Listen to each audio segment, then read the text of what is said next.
नमस्कार।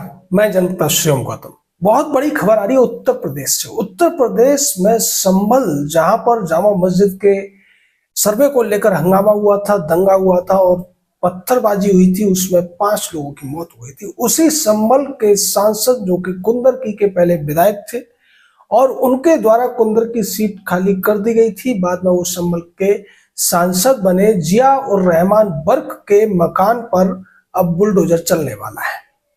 इसका नोटिस उनको दे दिया जा चुका है और चूंकि पहले ही सुप्रीम कोर्ट बुलडोजर चलाने के लिए हरी झंडी दे चुका है, तो अब ये बुलडोजर जो है जिया उर रहमान बर्क के घर पर भी पहुंचने वाला है। इसकी आप इंतजार करिए। जिया उर रहमान वही आदमी है जिसके ऊपर आरोप लगे थे कि जो संभल में हिंसा हुई थी उसको भड़काने में 2 लोगों का हाथ था। एक जिया उर रहमान बर्क जो कि स्थानीय सांसद है और दूसरा जो स्थानीय विधायक था उसके बेटे इकबाल सोहेल के ऊपर।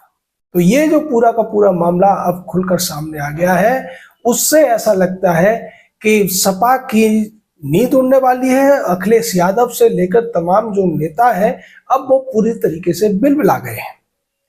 वजह यह है कि जिया उर रहमान बर्क ने जो मकान बनाया है उसमें उन्होंने अवैध रूप से बिना नक्शा पास किए निर्माण कर लिया है और इसका जब सर्वे स्थानीय डीएम और एसपी ने किया तो उन्होंने इस बात को गलत पाया और उन्होंने सीधे तौर पर इस अवैध निर्माण को हटाने के लिए कहा, लेकिन सांसद की तरफ से उसको हटाने के लिए हामी नहीं भरी गई।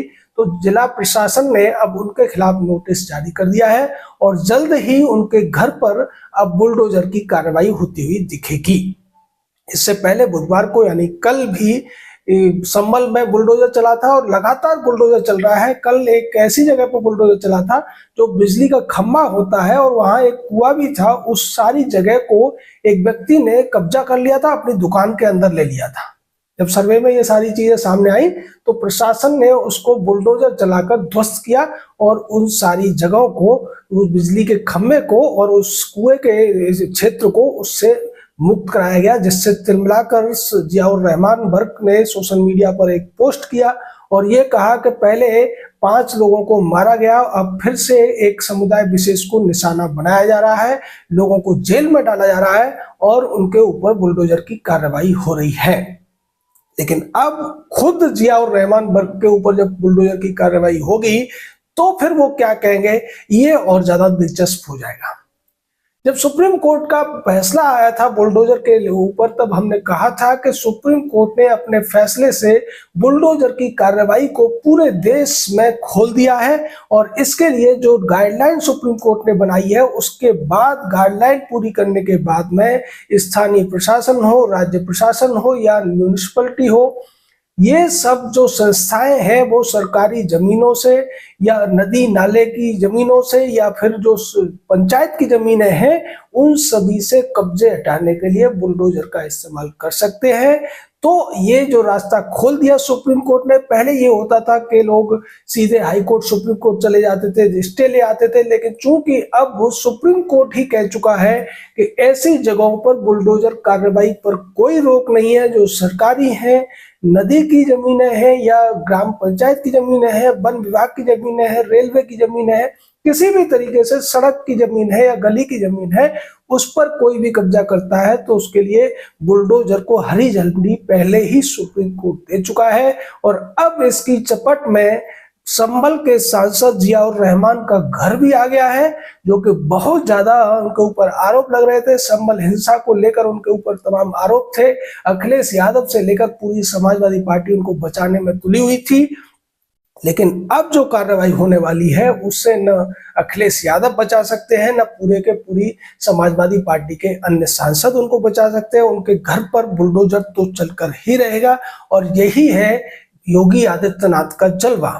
उत्तर प्रदेश में जिस तरीके से उन्होंने कानून का राज्य स्थापित किया है, जब बुलडोजर के ऊपर पहला फैसला आया था, यानी कि स्टे लगाने की बात हुई थी तब बहुत से लोग उछल रहे थे और ये कहते नजर आ रहे थे कि बुलडोजर अब पार्किंग में खड़ा हो गया है, बुलडोजर पर ब्रेक लग गया है, अब बुलडोजर वाले बाबा क्या करेंगे। लेकिन उन लोगों को हमने उसी दिन ये बताया था कि कहीं ब्रेक नहीं लगा है। सुप्रीम कोर्ट ने अपने उस आदेश में जो एक रास्ता खोल दिया है उससे बुलडोजर की कार्रवाई रुकेगी नहीं बल्कि और ज्यादा चलेगी।